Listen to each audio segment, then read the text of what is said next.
Why do you think Washington changed their name from Redskins? Why? Because it's offensive. What about the Cleveland Indians? Same thing. Why did they change the name? Because it's offensive. Can we retire using Mount Rushmore? That should be offensive to all of us, especially Native Americans, the indigenous people, who were the first people here before Christopher Columbus. That land was stolen from them when it was discovered that it contained gold. And 25 years later, to add insult to injury, 4 American presidents were put on what we call Mount Rushmore, on the top of the dead bodies that is buried right underneath. ESPN host and NBA veteran Jalen Rose has something to say. So I call for you and for myself, I'm owning this too. Let's stop using the term Mount Rushmore when we're talking about our favorite rappers, talking about our favorite movies, we're talking about our favorite players. I know you're going to see this video, and I know you're going to take action. And take a wild guess who hates this. Do not overthink it. He's part of this left that likes to tear things down that are good. And in his sport, basketball, it was good in the 80s when you had Magic, Jordan, Bird. Now, and that was American. People were throwing elbows, boxing out, actually playing defense. That would be, of course, Fox News. Now what they have is this European style that Jalen Rose, supports. It's all European. People just shoot threes. It's not basketball. It's un-American. Yep, not basketball. It's un-American. Scoring more points per possession? Un-American. Less punches being thrown, like when Kermit Washington nearly killed Rudy Tomjanovich on the basketball court? Un-American. Basketball was better in the 80s, sir? The source of it was kind of screwed by various stories. There's a photograph of Larry and I choking one another, and neither one of us signed it. It always shows up at the card shows or whatever. And I'm like, nah. We're not going to dignify the moment, because the game isn't really about fighting. Take it from NBA Hall of Famer Dr. J. Julius Erving himself, who punched Larry Bird multiple times in the confines of the game. They also choked each other out, or attempted to. This dude would probably utter some BS like, the flopping is out of control, and to that I say, au contraire, my friend. Former host of NBA Desktop, ex-writer at Grantland, The Ringer, Crooked Media, and overall, an NBA historian, Jason Concepcion, once wrote the 80s would bring more flopping from Bill Laimbeer, from Worm Rodman. Yeah, but it was great, right? He'd likely blast the NBA players for dressing too flashy, right? Weird. Irvin Magic Johnson would likely have a word on the subject, blaming Jalen Rose for whatever gripe this doofus has with the NBA, mainly the scoring being high and the league evolving to having at least 4 bona fide shooters on the floor all at once. Quite odd. One thing that baffles me about the 80s or the 90s or whatever you want to call when basketball was so much more physical is some of the guys that be talking weren't the guys that was punching people. Like they act like guys was just walking around the court like I'm hitting this guy in the nose. So were there enforcers of that time? Of course. Would they have knocked you out? Of course. Their fine was also $2. Like it's just not the same day and age. If I go knock somebody out, I probably get fined $1 million.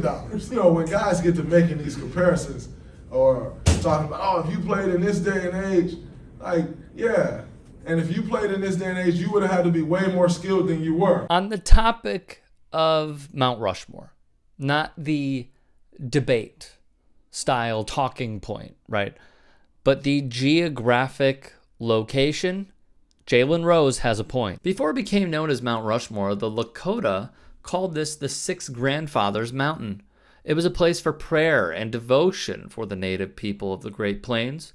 The mountain's location in the Black Hills was also significant. The region was not only spiritually important, it was also where tribes gathered food and plants they used in building and medicine. In the late 1800s, Euro-American settlers began pushing into the Black Hills, igniting a war with the indigenous population. The U.S. government signed the Treaty of Fort Laramie in 1868, giving the Lakota exclusive use of the Black Hills.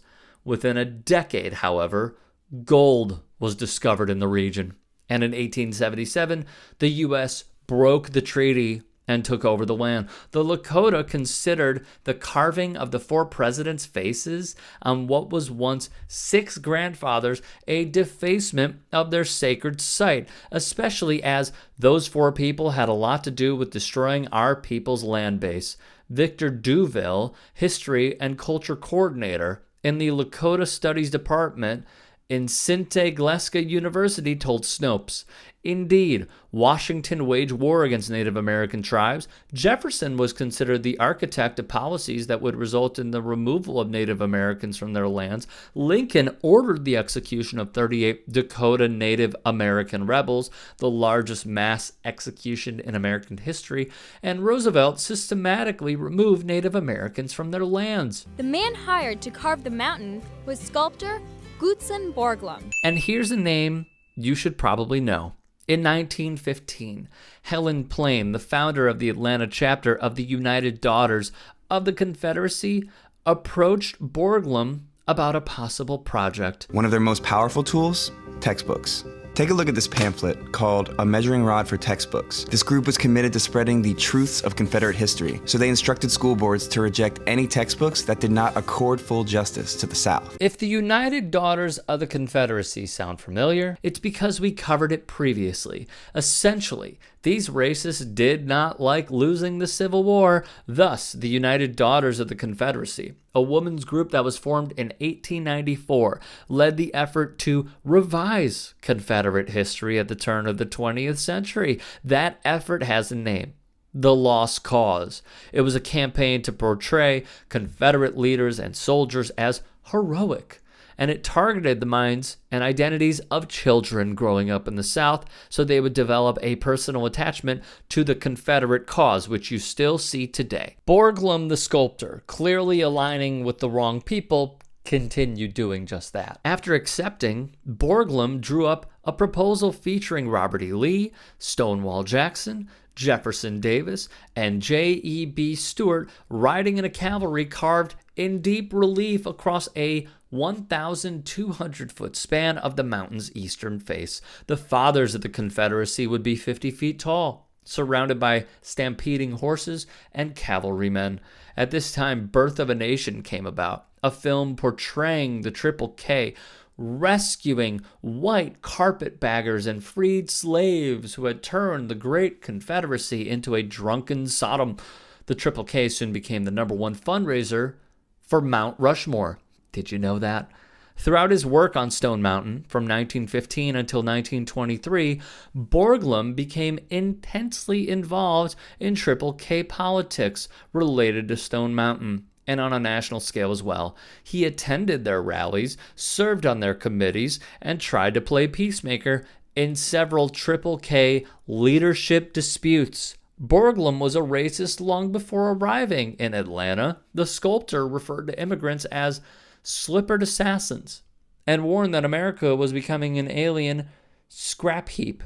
In the end, and this is important, the National Park Service makes no mention of Borglum's ties to the Triple K in its biography of him. Mount Rushmore's interpretation of U.S. history ignored that Roosevelt, for example, oversaw the dismantling of Indian Territory in Oklahoma, while Washington and Jefferson owned enslaved Africans. As one expert points out, even Lincoln was enthusiastic about Western expansion and, in 1862, dispatched U.S. troops to Minnesota to put down a Dakota uprising. So if you're asking, why would Jalen Rose say things like this? How could he say things like this? The obvious rebuttal, as we are at conclusion's end, is you should too.